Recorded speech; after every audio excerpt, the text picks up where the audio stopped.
Hello students, आज environment की आपकी 5th क्लास है ये। और इसमें कंटिन्यू करते हैं सॉइल पोल्यूशन। सॉइल पोल्यूशन आपको पिछली क्लास में बताया गया है। सॉइल पोल्यूशन किस तरीके से होता है, क्या क्या एक्टिविटी जो हैं, जो क्रियाकलाप हैं, उनके माध्यम से किस तरीके से मृदा प्रदूषण होता है, ये पिछली वीडियो में आपका डिस्कस हो चुका है। तो सॉइल पोल्यूशन के स्रोत क्या क्या हैं, इसमें नंबर 1 हमने डाला है आपका जो घरेलू अपशिष्ट है। अब इसमें जो एंथ्रोपोजेनिक एक्टिविटी हैं, उनके कारण जो भी चीजें अपशिष्ट के तौर पर निकलती हैं वो कहाँ पर जाती हैं? सॉइल में। अब या तो वो एग्रीकल्चर लैंड हो आपकी, या कोई भी जो मिट्टी का पार्ट है जहाँ पे इसे डाला जाता है। और इसमें सबसे ज्यादा नुकसानदायक है आपका नॉन डिग्रेडेबल पोल्यूटेंट। और यहीं से ही आपका जो इम्पोर्टेंट क्वेश्चन हो जाता है वो हो जाता है आपका पोल्यूशन प्लास्टिक अधिनियम को लेकर के। प्लास्टिक अधिनियम आपका जो आया है वो 2018 में आया है, और उसको रिगार्डिंग आपका 5 जून की थीम है, उस पर भी क्वेश्चन पूछा गया है। तो नॉन डिग्रेडेबल पोल्यूटेंट जो हैं ये लंबे समय तक अपने आप को विद्यमान रखते हैं एनवायरनमेंट में, और ये एयर के साथ रिएक्शन करने के बाद जहरीली गैसें भी बनाते हैं। तो ये सबसे ज्यादा नुकसानदायक है। घरेलू अपशिष्ट मतलब कि जो घर से निकलने वाला अनयूज मटेरियल है, भूमि प्रदूषण का एक प्रमुख स्रोत है। घरों में प्रतिदिन बड़ी मात्रा में ठोस कूड़ा करकट निकलता है। ये हमारी एंथ्रोपोजेनिक एक्टिविटी पे डिपेंड करेगा। जितनी पॉपुलेशन ज्यादा होगी उतना ही वहां से कूड़े का समस्या आएगी। आप देखोगे मेट्रो सिटी में क्या है, आपके कूड़े के पहाड़ बने हुए हैं। हर शहर की एक समस्या होगी कूड़ा निस्तारण।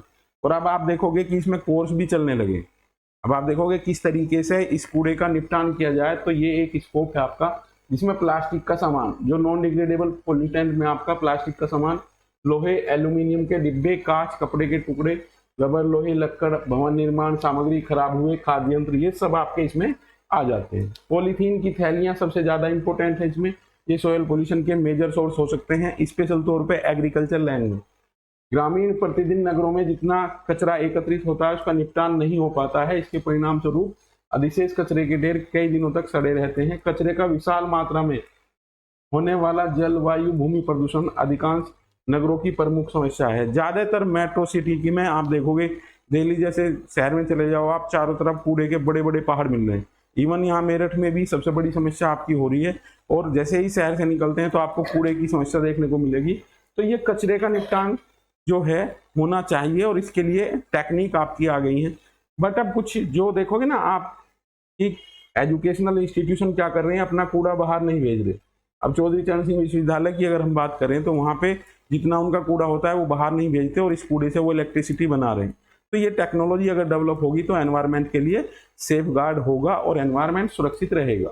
तो यहाँ पे आपका क्वेश्चन बनता है, एक क्वेश्चन लिखो बेटा, जो आपके डस्टबिन होते हैं, डस्टबिन के कलर को लेकर के क्वेश्चन आपका पूछा जाता है। अब यहाँ पे मैंने नेचर की बात की थी। प्रदूषक जो पोल्यूटेंट हैं और उनके जो डस्टबिन हैं, ठीक है, उनके कलर को लेकर के सबसे ज्यादा नुकसान जो है वो होता है हॉस्पिटल से निकलने वाले वेस्ट। उसमें आप देखोगे वो वेस्ट क्या होता है, केमिकल रिएक्शन करने के बाद एयर में आपकी जहरीली गैस भी क्रिएट कर सकता है। तो इसे आप जरूर कर लेना, प्रदूषक और उनके डस्टबिन और उनके कलर।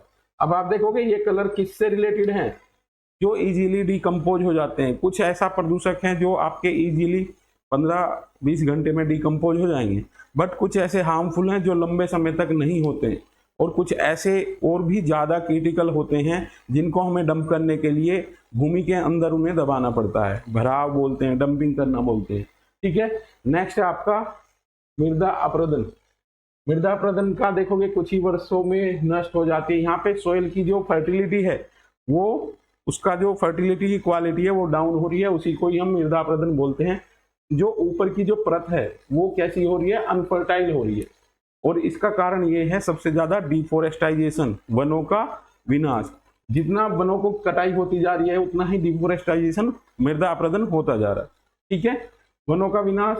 अब आप देखोगे कि जब हमने पहली वीडियो में जिक्र किया है विकास, एक ग्रीन बेल्ट की मैंने पिछली उसमें बात की थी, विकास जितना करते जाएंगे उतना ही आपके पेड़ कटते जाएंगे। अभी आप देखोगे हाईवेज बने हैं, या रोड जो है जो पहले से एग्जिस्ट करते थे और उनकी ग्रीन बेल्ट में जितने प्लांट थे वो सब काट दिए गए हैं। तो ये क्या है, विकास जितना होगा उतना ही पेड़ों का कटान होगा, और जितना होगा उतना ही वन विनाश होगा। जितना वन विनाश होगा उतना ही हमारा वाटर साइकिल गड़बड़ा जाएगा। अर्थ का सबसे बड़ा साइकिल है आपका वाटर साइकिल, जल चक्र। ठीक है, तो यहाँ पे देखोगे वनों के विनाश के कारण उपजाऊ बढ़ने वाले जैविक तत्व पौधों से प्राप्त होते हैं। वर्ष वृक्षों की अनुपस्थिति में मृदा में जैविक अंश धीरे धीरे कम हो जाते हैं। मरुस्थलीय मिट्टियों में वनस्पति अंश का अभाव इसका उदाहरण है। इस प्रकार वन विनाश से मृदा की गुणात्मक और मात्रात्मक ह्रास होता जाता है। ठीक है, अब आप देखोगे जो आपके भट्टे लगे हुए हैं, ईंटों के भट्टे, वो सबसे ज्यादा सोयल को नुकसान कर रहे हैं। यहाँ पे एक लिखोगे आप झूम खेती। झूम खेती ये आपका बीए का एक टॉपिक है, शिफ्टिंग कल्टीवेशन। बताएगा कोई बच्चा शिफ्टिंग कल्टीवेशन क्या होती है?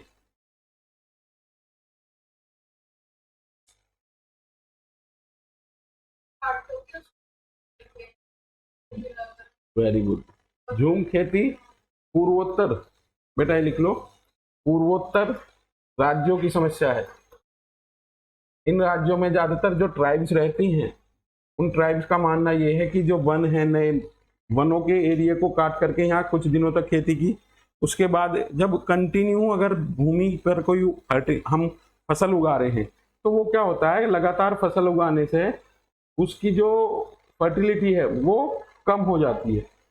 फिर वो नए वन काटते हैं, उस पर जा करके फसल उगाते हैं। तो this type of agriculture pattern known as shifting cultivation, झूम खेती। और इसका जो कंफ्यूजन होता है आपको, वो ज्यादातर होता है सीढ़ीदार जो खेती है। पहाड़ों पर ज्यादातर आपको सीढ़ीदार खेती मिलेगी। जो पहाड़ होते हैं वहां पे सीढ़ीदार खेती होती है। तो झूम खेती और सीढ़ीदार अलग अलग होती है बेटा। शिफ्टिंग कल्टीवेशन सबसे ज्यादा पूर्वोत्तर राज्यों में नुकसान पहुंचा रही है। वनों का विनाश इसके द्वारा होता है। और इसमें एक चीज और है, जो नई लैंड होती है ना ये बेटा, यहाँ पे सड़ी गली पत्तियां होती हैं। ये सड़ी गली पत्ती होने की वजह से इस मिट्टी में हाईली, जो आप देखोगे जो फसल को चाहिए पोषक तत्व, उनकी मात्रा ज्यादा होती है और ये फसल ज्यादा अच्छी होती है। इसलिए क्या किया जा रहा है, वनों को विनाश करके आगे ऐसे बढ़ते जा रहे हैं और जो फॉरेस्ट का एरिया है उसमें हम खेती करते जा रहे हैं। तो वहाँ सबसे ज्यादा नुकसान ये वनों का विनाश की प्रक्रिया इस तरीके से उन ट्राइबल्स और लोकल लोगों के द्वारा की जा रही है अपने स्वार्थ के लिए। और यहाँ पे एक वर्ड आपका आता है फसल चक्र, इसे वो नोट कर लो बेटा, इसी से रिलेटेड है क्रॉप साइकिल। आज किसानों को सलाह दी जा रही है कि क्रॉप साइकिल को अपनाओ। अभी आप देखोगे कि हम वेस्टर्न यूपी की बात करें, पश्चिमी यूपी की बात करते हैं, सबसे ज्यादा गन्ना यहाँ उगाया जाता है। दो क्वेश्चन आपके बनते हैं यहाँ पे। शहरी क्षेत्र में देखो, अगर तो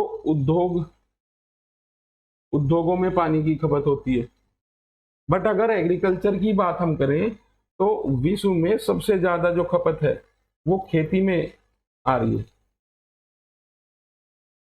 और यहाँ पे एक वर्ड आता है डार्क जोन, लिख लेना बेटा इसे। डार्क जोन क्या होता है?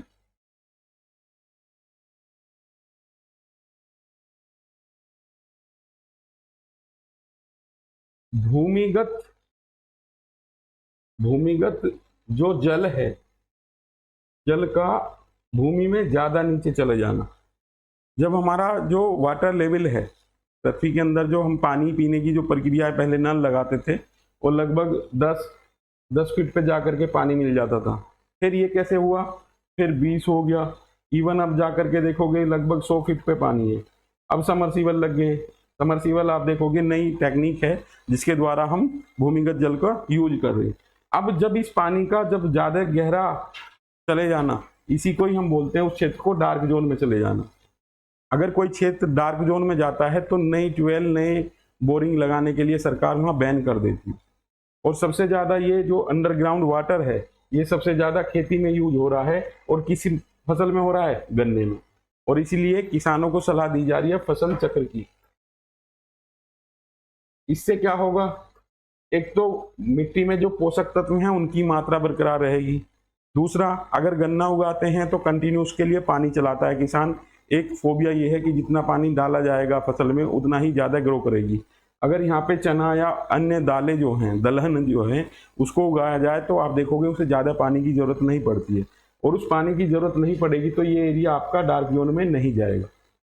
यहाँ पे कुछ और इंपॉर्टेंट टॉपिक लिखो जो आपसे रिलेटेड हैं, अच्छे हैं। ग्रीन रिवॉल्यूशन, ग्रीन रिवॉल्यूशन, हरित क्रांति।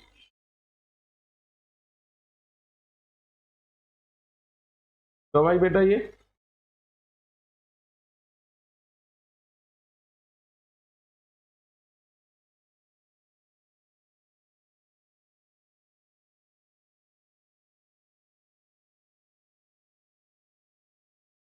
भारत में इसके जनक आपके एम एस स्वामीनाथन। अब ग्रीन रिवॉल्यूशन का कॉन्सेप्ट आप समझ लीजिएगा, ठीक है। भारत में ग्रीन रिवॉल्यूशन 1968 में आई। इससे पहले इसका जन्म जो है अमेरिका से माना जाता है, अमेरिका में इसकी शुरुआत की गई। तो ये क्या है, नई तकनीकी का अपनाना है, नई तकनीकी को, तकनीकी एवं नए किस्म के बीज। 67 है, हाँ 67 ही होगा, 67। ये बेटा करेक्शन कर लेना इसमें। नए किस्म के उन्नत बीजों का इस्तेमाल किया गया, और यहाँ पे इसे लिखते हैं हाई यील्ड वैरायटी HYV, इनका इस्तेमाल किया गया। कीटनाशकों का इस्तेमाल किया गया, उर्वरकों का इस्तेमाल किया गया। अब इससे क्या होता है बेटा, जैसे हरित क्रांति लागू हुई तो ये पर्यावरण हितैषी नहीं है, पर्यावरण के लिए ये अच्छी नहीं है। फसलों में ज्यादा उत्पादन हुआ है, और एक जो नेगेटिविटी ये है कि इसने क्षेत्रीय असमानता को जन्म दिया है। कैसे, आप देखोगे पंजाब और हरियाणा और वेस्टर्न यूपी ये तो डेवलप हो गए एग्रीकल्चर के क्षेत्र में, बट भारत का अन्य क्षेत्र पिछड़ गया है। और यहां से एक क्वेश्चन और इंपॉर्टेंट लिखो, सेकंड ग्रीन रिवॉल्यूशन 2006 7 है। एक बार करेक्शन देख लेना बेटा इसमें, ये किसके द्वारा है, मनमोहन सिंह के द्वारा, तत्कालीन प्रधानमंत्री मनमोहन सिंह ने स्टार्ट की। और इसमें दलहन को बढ़ावा देने की बात की गई है, इको फ्रेंडली है, सस्टेनेबल डेवलपमेंट को प्रमोट करने की बात की गई है। ग्रीन रिवॉल्यूशन, ग्रीन रिवॉल्यूशन को GR के नाम से जानते हैं, लैंड रिफॉर्म को। GR और LR दो आपके टॉपिक हैं, और ग्रीन रिवॉल्यूशन को हम एनवायरनमेंट के पॉइंट ऑफ व्यू से अगर हम देखेंगे तो ग्रीन रिवॉल्यूशन में प्रोडक्शन तो बढ़ा, उत्पादन बढ़ा, किसानों की आय बढ़ी, बट कीटनाशक का अंधाधुंध दोहन किया गया इसमें। और आज देखोगे पंजाब को हम कैंसर बेल्ट के नाम से जानते हैं, ठीक है बेटा। तो यहाँ से आपके बहुत से टॉपिक हो सकते हैं। वनों का विनाश हो गया आपका, ये वनों के विनाश के द्वारा मृदा का गुणात्मक और मात्रात्मक दोनों ही नुकसान हुए हैं। नेक्स्ट चलेंगे बेटा, यहाँ पे कुछ पॉइंट नोट करो इससे अलग, मैंने आपको लिखवाए थे खाद, ये बच्चों को पता होनी चाहिए। देखो अगर आप एनवायरनमेंट पढ़ रहे हो तो ये टर्मिनोलॉजी कभी कभी ऐसी होती है, ये आमतौर पे छोटी चीजें हैं, नेट के पॉइंट ऑफ व्यू से ज्यादा इंपॉर्टेंट नहीं है। कोई आपसे पूछेगा खाद और खाद्य सामग्री में क्या अंतर है, ये खाद किस चीज को शो करता है, गोबर की खाद को।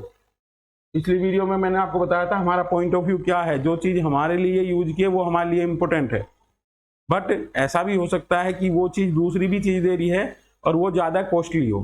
तो पॉइंट ऑफ व्यू हमारा क्या है, जो हमारे यहाँ घर में पशु हैं तो हमारे लिए वो इंपॉर्टेंट इसलिए क्योंकि वो हमें दूध दे रहे हैं। बट अगर एग्रीकल्चर के या एनवायरनमेंट के हिसाब से देखें तो ये गोबर की खाद जो है ये सबसे ज्यादा हमारे लिए यूजफुल है, क्योंकि ये जो हमारी भूमि है, जो एग्रीकल्चर लैंड है, उसकी फर्टिलिटी पावर को बढ़ाती है।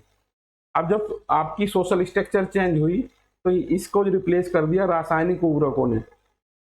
रासायनिक उर्वरक इसमें कौन कौन से आते हैं बेटा, सबसे पहले आया यूरिया। यूरिया का नुकसान ये है, ये आपकी हड्डियों को कमजोर करता है। फसलों में तो उत्पादन बढ़ जाता है बट ये आपके हेल्थ के लिए नुकसानदायक है। DAP NPK ये आपके फेमस केमिकल फर्टिलाइजर है, रासायनिक उर्वरक, ठीक है। एक आपका आता है वर्ड खाद्य, एक आता है कंपोस्ट। आपको पता होनी चाहिए बेटा ये कंपोस्ट क्या होती है, सड़ी गली पत्तियां। सबसे ज्यादा हाईली पौष्टिक होता है ये एनवायरमेंट के लिए। वर्मी कंपोस्ट केचुओं के द्वारा बनाया जाता है। ये कंपोस्ट ऐसा है कि आपने जितनी आपके पास सड़ी गली पत्तियां एक गड्ढे में डाल दिया और उसमें पानी डाल दिया तो इसमें कीड़े होकर के कीड़े उस सब चीजों को डिकम्पोज कर देते हैं और ये बिल्कुल ब्लैक कलर की खाद बनती है और ये सबसे ज्यादा पौष्टिक होती है। पोषक तत्व इसमें हाईली होते हैं। वर्मी कंपोस्ट केचुओं के द्वारा बनाया जाता है। वर्मी कल्चर लिखोगे, वर्मी कल्चर क्या है, केचुओं का उत्पादन है। वर्मी कल्चर क्या है, केचुओं का उत्पादन। जब आप वर्मी कंपोस्ट बनाते हो तो वर्मी कल्चर उसका बाई प्रोडक्ट है, ठीक है। वर्मी कल्चर क्या है, वर्मी कंपोस्ट का बाई प्रोडक्ट है। वर्मी कंपोस्ट बनाने के दौरान केचुओं का भी प्रजनन होगा और वो क्या है, सेल आउट होते हैं। और इससे ही लिखोगे एक आप ऑर्गेनिक फार्मिंग, ऑर्गेनिक प्रोडक्ट लिखोगे। ऑर्गेनिक फार्मिंग वो होती है जिसमें कि रासायनिक उर्वरक और कीटनाशक का इस्तेमाल नहीं होता है। कोई टर्म ऐसी नहीं होनी चाहिए जो आपको पता ना हो। एक और लिखोगे शाकनाशक। देखो ह्यूमन क्या है, मनुष्य क्या है, मनुष्य ने सब चीजें डिस्कवर की हैं, खोज ली हैं। पहले जो हमारा एग्रीकल्चर पैटर्न था ट्रेडिशनल, उसमें क्या था, निराई गुड़ाई होती थी। तो वर्ड और यूज कर लो आप, एक किसान एक पीजेंट। वैसे आपके यहाँ काम का नहीं है बट आप इसे नोट कर लेना, किसान और पीजेंट, क्या अंतर है दोनों में।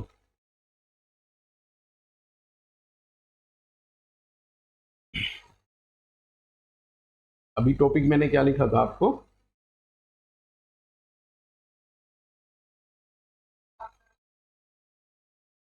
फार्मिंग, इसी के साथ लिख लो एक कॉन्ट्रैक्ट फार्मिंग।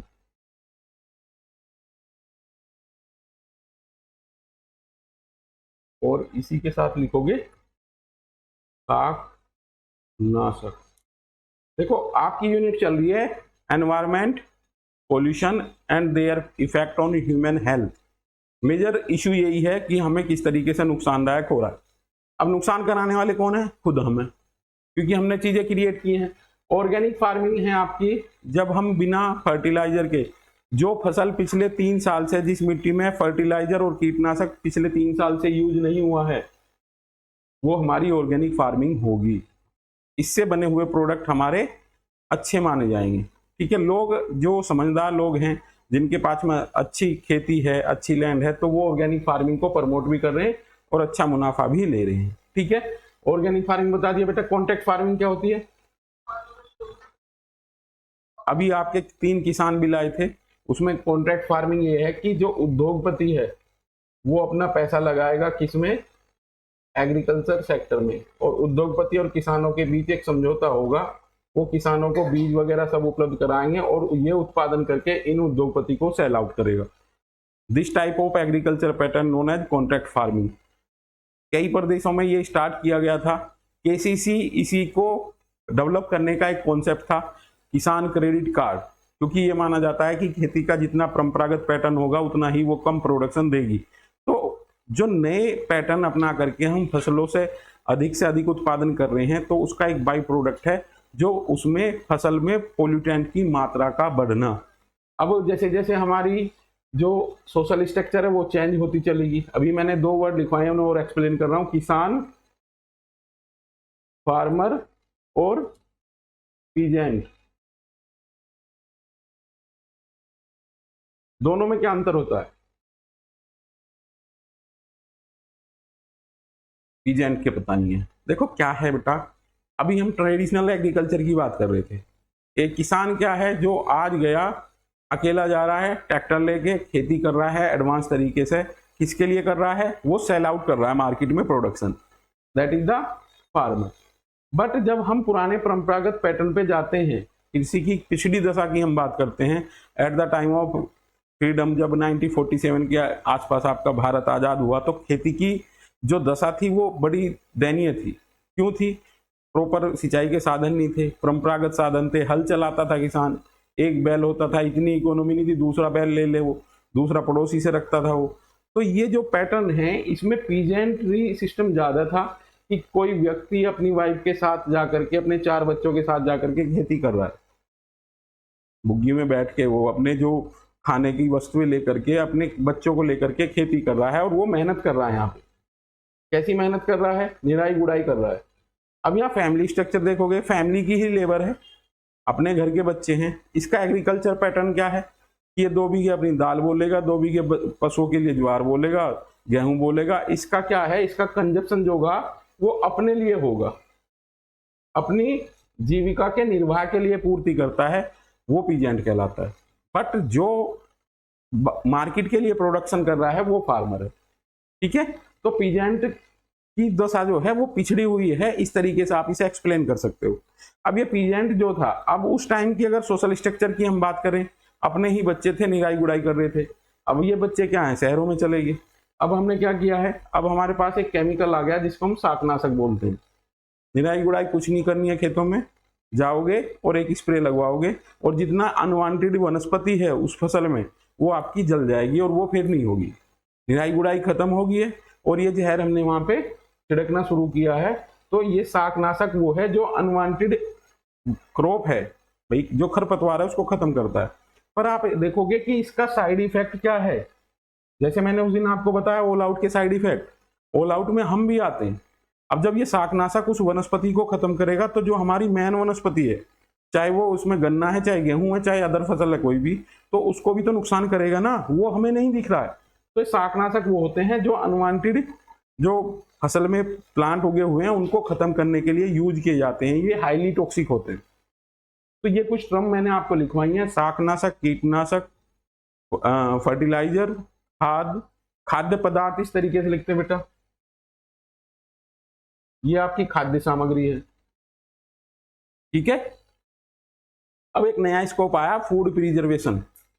अभी आप देखोगे फसल हो रही है आलू की, आलू को लंबे समय तक स्टोर करने के लिए जो कोर्स कराए जा रहे हैं आपके, जैसे अचार, मुरब्बे वगैरह तैयार करना है, फूड प्रिजर्वेशन होता है। खाद्य प्रसंस्करण, पहले से ही इसका बड़ा स्कोप है बेटा। डिब्बाबंद फूड अब आपका ज्यादा चल गया है, तो इसका ज्यादा स्कोप है।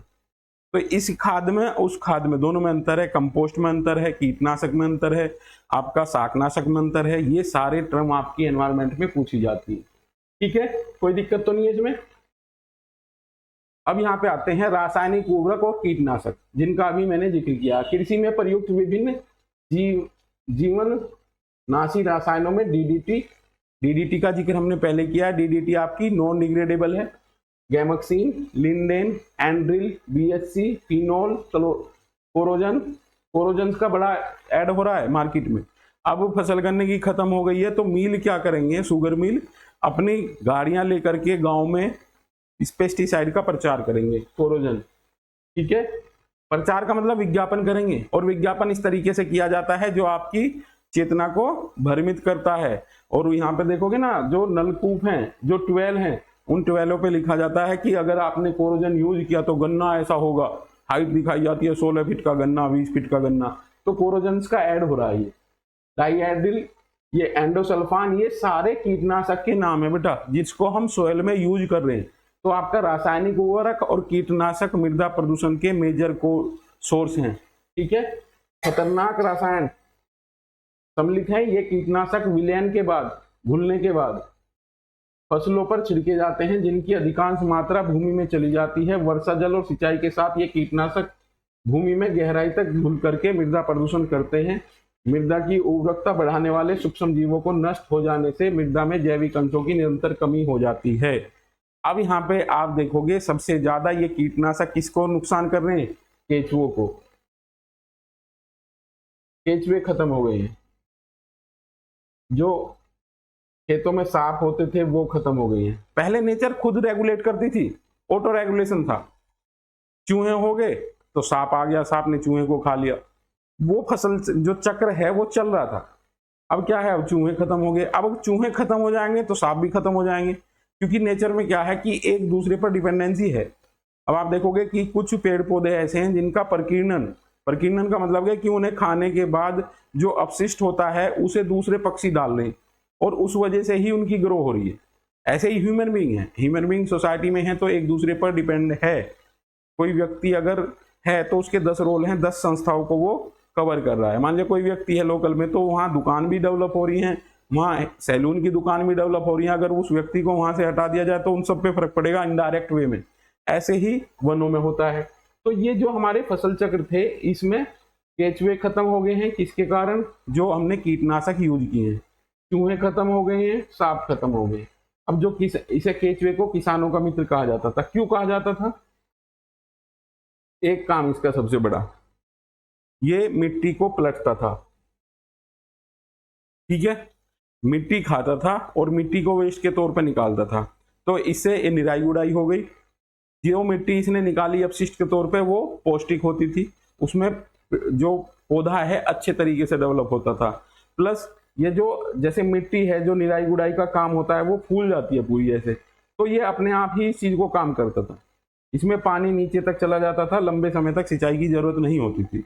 अब आपका रूटर वीटर आ गया है। रूटर वीटर इतनी खुदाई करता है बस वो। कई बार पौधों को क्या है वो ऐसे पलट जाते हैं क्योंकि उससे नीचे एक परत डेवलप होगी, उसे कभी छेड़ा नहीं गया। पहले हल से जुताई होती थी, मिट्टी के नीचे तक खुदाई होती थी। अब जो यहाँ आधुनिक यंत्र आए हैं ये जुताई तो कर रहे हैं बट इतना अच्छे से नहीं करते। तो क्या है, ये जो उर्वरकता खत्म हुई है कीटनाशक के कारण, इन जीवों पर भी प्रभाव पड़ा है, केंचुओं पर भी प्रभाव पड़ा है। और आप देखोगे ना ऐसे ऐसे जहर आ रहे हैं। पिछली बार मैंने भी ये एक्सपेरिमेंट किया। हमारे यहाँ पे एक फसल थी, उसमें क्या है कीड़े लग गए, तो मैं लेके चला गया एक टॉक्सिक पदार्थ। जब मैंने स्प्रे किया तो पेड़ पौधों पे स्प्रे होने के बाद थोड़े थोड़े पार्टिकल मिट्टी में डल गए वो। तो नेक्स्ट डे आप बिलीव नहीं करोगे कि बहुत से केंचुए मिट्टी में से निकल कर मरे हुए मिले। मैंने उसका कभी फिर छिड़काव नहीं किया क्योंकि कितना हार्मफुल है वो। और अगर थोड़ा सा वो मेरी स्किन पे लगा तो 2 दिन तक उसमें जलन रही। तो टॉक्सिक मटेरियल हैं ये, टॉक्सिक मटेरियल जो हमारे एनवायरमेंट फ्रेंडली चीजें हैं, जैसे ये केचुआ हमारे लिए क्या है, दोस्त का कार्य कर रहा है, तो इन सब का क्या है, खात्मा हो जाता है। तो इस तरीके से रासायनिक उर्वरक और कीटनाशक आपके सॉइल पोल्यूशन के लिए सबसे बड़े जिम्मेदार एलिमेंट है। ठीक है बेटा। इसके बाद है कृषि अपशिष्ट। अपशिष्ट का मतलब क्या है? जैसे जैसे टेक्नोलॉजी बढ़ती गई तो अपशिष्ट भी हमारा बढ़ता चला गया है। ध्यान रखना, स्टेटमेंट और असर्शन के रूप में एनटीए आपसे क्वेश्चन पूछता है। कैसे बढ़ता गया भाई? पहले किसान क्या करता था, खेती की उसने और गेहूं काटा, ठीक है, गेहूं का भूसा जो है वो पशुओं के लिए चला गया और गेहूं हमारे खाने के लिए और मार्केट के लिए चला गया। अब आपके यहाँ पशु है नहीं तो आपको ये काम का नहीं है। प्लस अब आप हाथ से गेहूं काट ही नहीं रहे हो क्योंकि घर में पहले तो इंसान ही नहीं है। जॉइंट फैमिली न्यूक्लियर फैमिली में डेवलप होगी और जो ज़्यादातर आबादी है वो शहरी क्षेत्र में चलेगी। उद्योग धंधे हो गए, सब अपना नौकरी कर रहे हैं, सेवा क्षेत्र में जा रहे हैं, कोई इंडस्ट्री में जा रहा है, कोई टीचिंग में जा रहा है। अब ये क्या है, अब आपके यहाँ मशीन आती है ऑटोमेटिक वाली, वो गेहूं काटती है, गेहूं तो आपके घर चला गया और जो ये भूसे के डंठल हैं उसने साइड में डाल रखे खेतों में। अब आप क्या करोगे इसका? आप उसे इकट्ठा करोगे और आग लगा दोगे। तो ये कृषि अपशिष्ट है बेटा। जब तुमने आग लगाई तो उससे धुआं उठेगा, धुआं उठेगा तो वो एयर पोल्यूशन करेगा। तो जो पंजाब से टेक्नोलॉजी आई है हमारे इधर, अब गेहूं ऐसे नहीं दिए जा रहे किसी को ठेके पे कि भाई आप काट दो। अब तो क्या है, मशीन लगाई और एक दिन में सारा काम, दिन में क्या घंटों में ऊपर ऊपर से काट देती है वो। और किसान क्या करता है, इस अपशिष्ट में एक तिल्ली दिखा देता है और वो जला देता है उसे। इसके कारण आपका एनवायरमेंट डिग्रेड हो रहा है। आपका कृषि अपशिष्ट जो है ये एयर पोल्यूशन तो कर रहा है बट इसके साथ साथ और चीजें भी हमारी डिस्टर्ब हो रही हैं जो हमें दिखाई नहीं देती। ठीक है। कृषि उत्पादन में अनेक अपशिष्ट पदार्थ निकलते हैं जैसे कि पौधों का डंठल, ये डंठल ही तो भूसा है, ठीक है, भूसा, पत्तियां, घास फूस, छिलके आदि। इसका उपयोग अनेक कार्यों में जैसे पशुओं के लिए चोकर बनाने, झोपड़ बनाने, खपरेल बनाने, घरेलू ईंधन, कागज निर्माण आदि में किया जाता है। अब आप देखोगे जो ये प्रोडक्ट हैं जिनकी हमने जिक्र किया है ये बन रहे हैं क्या कहीं? हम मैं आपको एक चीज बताता हूं, हर एक चीज का ये एक मेथड है, एक थ्योरी है। हर एक चीज का एक समय होता है। आपका भी लाइफ साइकिल है, हमारा भी लाइफ साइकिल है। जब उसका समय पूरा होगा, चाहे वो टेक्नोलॉजी है, चाहे कोई इंस्ट्रूमेंट है, चाहे एक सोच है, उसके बाद दूसरी टेक्नोलॉजी रिप्लेस हो जाएगी। फोन को ले लीजिए आप, डॉट फोन थे घर में, आज डॉट फोन चला रहा है कोई? मोबाइल आ गए। मोबाइल के बाद भी अब वॉच में ही आ गया है। अब आपकी आर्टिफिशियल इंटेलिजेंस ही आ गई है, कुछ दिनों बाद आपका मजाक लिया जाएगा कि ये मोबाइल फोन चला रहे हैं भाई। समझ रहे हो नहीं चीजें, तो रिप्लेसमेंट होगा ही होगा। अब इन झोपड़ी का रिप्लेसमेंट हो गया है, सबके घरों में पक्के घर बन रहे हैं, ठीक है। खपरेल बनती थी, वो झोपड़ बनाने के बाद में देखोगे ना एक इस तरीके से बनाई जाती, उसमें वो ईंटें बिछाई जाती थी, उन्हें खपरेल बोलते थे। इन्हें बनाने में घरेलू ईंधन, घरेलू ईंधन में अब आप देखोगे कोई चूल्हे पे खाना नहीं बनाता। ज्यादातर जो शहरी लोग जाते हैं गाँव में तो ये कहते हैं कि चूल्हे की बनी हुई रोटी खाएंगे जी। क्यों खाएंगे? क्योंकि गैस से बनी हुई रोज खा रहे हैं वो। गैस की रोटी हमारे लिए कितने नुकसानदायक है, तो आप देखोगे वो तब पता चलता है हम जब गांव में जाते हैं और चूल्हे पे बनी हुई रोटी खाते हैं। बट यहाँ पे अब मिल नहीं रही है, जब इनका यूज नहीं हो रहा है तो इनके लिए हम मटेरियल इकट्ठा नहीं कर रहे। आप पढ़ोगे चिपको मूवमेंट, चिपको मूवमेंट पता है बेटा कब हुआ आपका? 1971 में उत्तराखंड में आपका हुआ है ये। और आप देखोगे ना पहली जो ट्रेडिशनल स्ट्रक्चर थी वो ये थी कि घर की महिला घर का ईंधन का इस्तेमाल के लिए जो दायित्व था वो महिलाओं का था, और वो सूखी लकड़ियां लेकर के आती थी। सूखी लकड़ी का मतलब ये है कि पेड़ पर जो उसकी अपशिष्ट मिलती थी उसे लेकर के आती थी, और वो खाने में मेडिसिन के तौर पे इस्तेमाल होती थी, ये मानो। अब आप देखोगे ना जो पशु हैं यहाँ पे बंधे हुए हैं जिनका दूध आप पीते हो, इन्हें अब वो चोकर लाया जा रहा है, उसमें कुछ ऐसे फैक्ट्री से निकलने वाला अपशिष्ट मिलाया जा रहा है जिससे आपको स्मेल आती है दूध में उसमें। बट जो गाय बाहर चरने जाती थी वो विभिन्न प्रकार की वनस्पति खाती थी और उस दूध में आपको पौष्टिक तत्व मिलते थे। तो जैसा आप पशुओं को खिलाओगे, जैसा वो फीडिंग करेगा, ऐसा ही आपको देगा वो। तो ये सारी चीजें क्या है, हमारी सोशल स्ट्रक्चर बदलने से, फैमिली स्ट्रक्चर बदलने से, हमारे जो थॉट प्रोसेस बदला है, टेक्नोलॉजी आई है, उससे ये सब चीजें बदली है। तो कृषि अपशिष्ट हमारा एक तरीके से पोल्यूशन को जिम्मेदारी, पोल्यूशन के लिए जिम्मेदार है। और ये क्या करता है, कृषि अपशिष्ट का मैनेजमेंट कर सकते हैं। और जो पढ़े लिखे लोग हैं जो एग्रीकल्चर को एक इंडस्ट्री के तौर पे देख रहे हैं, इस अपशिष्ट को यूज करके वो कंपोस्ट बना रहे हैं। सपोज दैट ये जितना अपशिष्ट है इसको एक गड्ढे में डलवा दो, पानी डलवा दो उसमें, थोड़े दिन बाद वो अपने आप में कंपोस्ट तैयार हो जाएगा। और जो आप महंगे फर्टिलाइजर खरीद के ला रहे हो मार्केट से, उसकी जगह आप इसे यूज करोगे तो आपको फाइनेंशियली भी ये बेनिफिट होगा। ठीक है बेटा, कृषि अपशिष्ट समझ गए आप। इसके बाद है खनन। खनन का कार्य बड़ा प्रदूषण करता है। खनन क्रिया से भूमि प्रदूषण होता है। खनन क्षेत्रों में विशाल गर्त भूमि संसाधन को अत्यधिक हानि पहुंचती है। इमारती पत्थर, लोहे, अयस्क, जिंक, सस्ता सीसा, बॉक्साइट, तांबा, अभ्रक आदि खनिज के उत्खनन से निकलने वाला मलबा महीन कण निकटवर्ती भूमि की उर्वरकता को समाप्त कर देते हैं। ठीक है, खनन का कार्य। ऐसे ही यहाँ पे लिख लेना ईंट भट्टे, जिनमें ईंट बनती है उन भट्टों ने भी आपका जो मिट्टी की ऊपर की उर्वरक क्षमता है उस परत को खत्म कर दिया है। बहुत सा जो एरिया है वेस्ट यूपी में आप देखोगे कि इन्होंने मिट्टी का जो जहाँ पे आपकी फर्टाइल लैंड थी वहां पे भट्टे खुल गए हैं, और इन भट्टों से जो ईंटें बनती हैं वो मिट्टी जो है फर्टाइल लैंड है, और उसको उठा करके इन्होंने मिट्टी से ईंट बना करके शहरी क्षेत्रों में भेज दिया है। तो वो भी आपका कैसा हो गया है, बिल्कुल बंजर जमीन वो हो गई है, उसमें फर्टिलिटी पावर नहीं है। नीचे की तो आप देखोगे कि अगर उसमें आपने कई साल तक कंटिन्यू यूरिया ये खाद वगैरह डाले और जुताई की, तब भी वो इतनी स्ट्रॉन्ग मिट्टी नहीं बनती है, फर्टिलिटी पावर कम हो जाती है, पीली मिट्टी रहती है वो, और उसे कई वर्षों तक अगर आपने उसमें साथ मेहनत की तब वो होती है। और एक और उससे डिसएडवांटेज होता है कि जैसे इनका लेवल ये है, आपने भट्टे में जमीन दे दी अपनी, तुम्हारा लेवल हो गया यहाँ, अब क्या है, यहाँ से और लोग तो खेती यहाँ कर रहे हैं, तुम यहाँ जाके करोगे, अब इसमें फसल नहीं होगी तो आपका भी मन नहीं करेगा, और ये मिट्टी ऐसे ही पड़ी रहती है, काफी दिनों तक ये खेती करने लायक नहीं रहती। एक लंबा एग्रीमेंट होता है 5-10 साल का, वो ही ऑक्यूपाई करते हैं, आपको एक पैसा देते हैं। अब इससे क्या हुआ कि यहाँ पे भट्टा लग गया जी, इससे चिमनी निकली, इस चिमनी से धुआं निकलेगा, और ये धुआं क्या करेगा, एयर पोल्यूशन। एयर पोल्यूशन में धुआं भी करेगा और इससे जो डस्ट निकलेगी वो भी एयर पोल्यूशन करेगी। यहाँ जितने भी लेबर होगी, जितने भी घोड़े खच्चर यूज किए जाएंगे वो कैरी आउट करने के लिए ईंटों को, वो भी धूल उड़ाएंगे, और जो लोकल एरिया है वो परेशान होगा। इसके साथ साथ इसे ईंधन चाहिए, और इस ईंधन में क्या जा रहा है, गोबर के बने कंडे गए सबसे पहले, और ये गोबर कहाँ जाता था, फसल में। अब ये फसल में ना जा करके घर की महिला इसको गोबर को कंडे बना करके इनको बेच रही है। तो जो गोबर फसल में जाना था, जो फर्टिलिटी को बढ़ाता, वो चला गया इनमें। तो देखोगे ना साइकिल गड़बड़ा गया ना। और इसमें जो फसल में जाना था, फिर हमने क्या किया, यहाँ रासायनिक उर्वरक यूज किए हैं। कौन से, केमिकल। और ये केमिकल यूज करने से ये ह्यूमन बॉडी में गए हैं। अब ह्यूमन बॉडी में गए हैं तो यहाँ दिक्कत हुई है और हम डॉक्टर के गए हैं। और इसलिए कहते हैं आज सबसे ज्यादा जो हॉस्पिटल खुल रहे हैं वो कैंसर के हॉस्पिटल खुल रहे हैं, क्योंकि सरकार को पता है कि आने वाले समय में कैंसर के पेशेंट आमतौर पे एक बात हो जाएगी।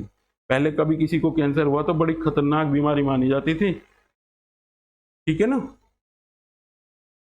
हेलो, नमस्कार जी। 11 बजे, ठीक, ठीक है ना। तो आप देखोगे वो बड़ी खतरनाक मानी जाती थी। आज क्या है, आज कॉमन होगी और सरकार ने क्या है, कैंसर हॉस्पिटल खोल दिए। तो ये पूरा साइकिल है बेटा, जो पॉल्यूशन है वो एक साइकिल के तरीके से हमारी हेल्थ को नुकसान करता है। ये आपको समझना है। और आपको एक जिम्मेदार नागरिक के साथ साथ जब आप हायर एजुकेशन में जाओगे तो अपने बच्चों को खुद, अपने आप को देखो, पहली बात है कि हम खुद ध्यान रखें, खुद हेल्थ का ध्यान रखें। अब हमने खुद का ध्यान रखा है तो एक तरीके से राष्ट्र के लिए कंट्रीब्यूशन हो गया। दूसरा ये कि अपने परिवार का ध्यान रखोगे आप। तीसरा ये, फिर सोसाइटी को भी अवेयर करोगे। जब टीचिंग में जाओगे, जब तुम एनवायरनमेंट के बारे में जानोगे, तभी आप बच्चों को पढ़ा पाओगे। तो इस यूनिट का उद्देश्य जो है नेट जेआरएफ में, वो ये है कि एक तो ये है कि आप नंबर अच्छे अचीव करोगे, बट व्यवहारिक तौर पे भी इसकी यूटिलिटी आपकी लाइफ में है। ठीक है बेटा, चलें आगे।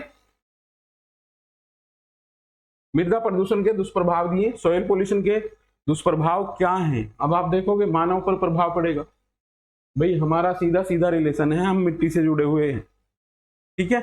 जितना व्यक्ति ये ह्यूमन है, आपका मानव जो है, ये नेचर से जितना दूर गया है उतनी ही प्रॉब्लम हुई है। बच्चे मिट्टी में लेटते हैं, छोटे प्रकृति में रहते हैं तो वो स्ट्रांग बनते हैं।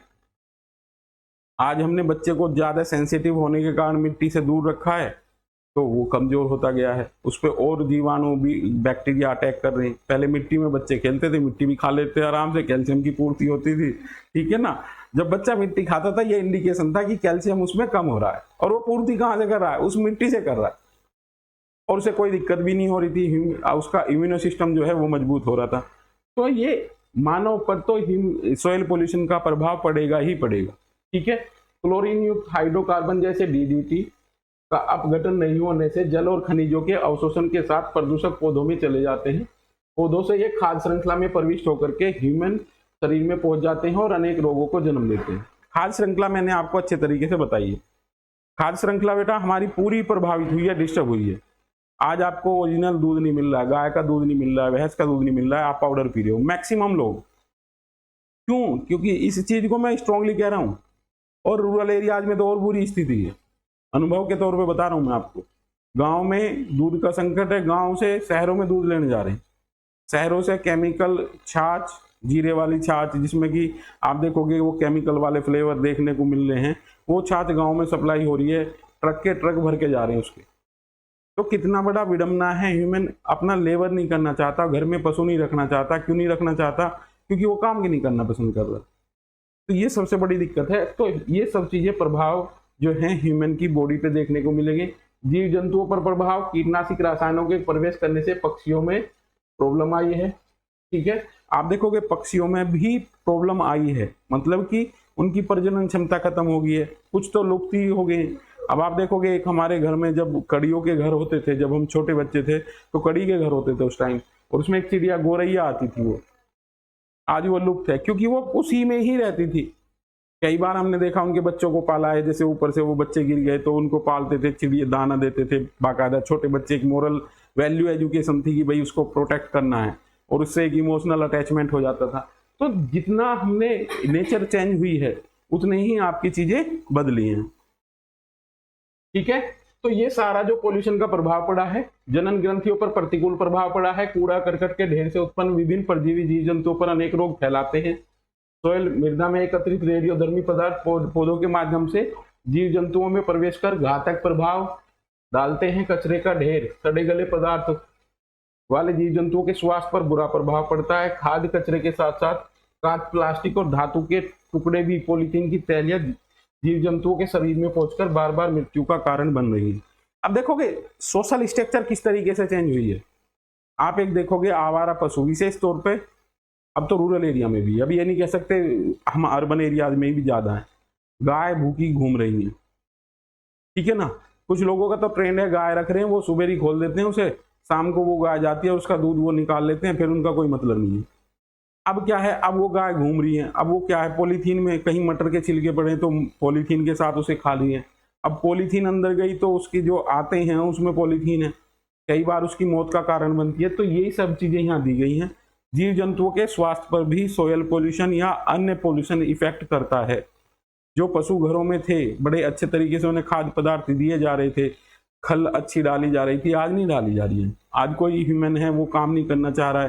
क्यों नहीं करना चाह रहा है? क्योंकि हमारी सोच बदल गई है और हम नेचर से दूर होते चले गए हैं। जितना आप नेचर से दूर होते चले जाओगे, आपके स्वास्थ्य पर खतरा उतना होता चला जाएगा।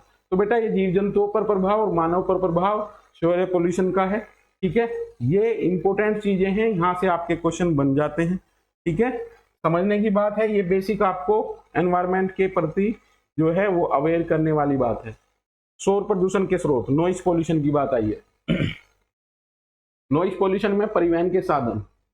अब यहाँ पे आपके ध्वनि को किस में मापा जाता है?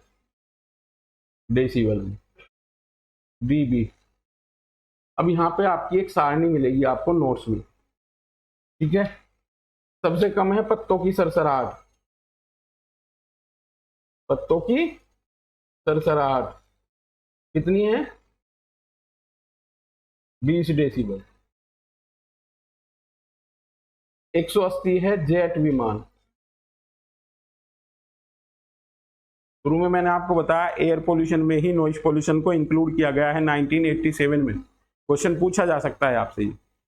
वायु प्रदूषण के किस संशोधन के द्वारा ध्वनि प्रदूषण को वायु प्रदूषण में ही इंक्लूड किया गया है? नॉइस पोल्यूशन आपका, नॉइस पोल्यूशन का मतलब यह है कि आपके सराउंडिंग में कितनी ध्वनि है, कितना शोर है। डीजे बज रहे हैं बेटा, बड़ी बड़ी डीजे आते हैं और वो आपके जो बॉडी में ऑर्गन है पता चल जाती है, हाँ हमारे अंदर भी ऑर्गन्स हैं, वो पूरा इतना ध्वनि देते हैं। और ध्यान रखना, जो यूथ है जो उस डीजे के सामने नाच रहा है पीने के बाद, उसको एक लॉन्ग टाइम के लिए इफेक्ट उसकी बॉडी में आ जाते हैं। और ये ध्वनि प्रदूषण में रहने के साथ साथ व्यक्ति को इरिटेशन, तनाव, घबराहट, चिड़चिड़ापन, साइकोलॉजिकल डिस्टर्बेंस उसे हो जाती है। तो ये परिवहन के साधन दिए हैं, यहाँ पे डीबी दिया हुआ है, डेसिबल में मेजरमेंट दिया हुआ है। व्यक्ति के सराउंडिंग अगर कंटिन्यू हाईली डेसिबल ध्वनि होगी तो वो उसे इमोशनली डिस्टर्ब करेगी ही करेगी, इसका ह्यूमन हेल्थ पे सीधा इफेक्ट पड़ेगा, ठीक है बेटा। ये कुछ पॉइंट्स थे और इसके बाद आपको नेक्स्ट क्लास में एनवायरनमेंट की कंप्लीट यूनिट आपकी हो जाएगी नेक्स्ट क्लास में, ठीक है बेटा। मिलते हैं नेक्स्ट क्लास में।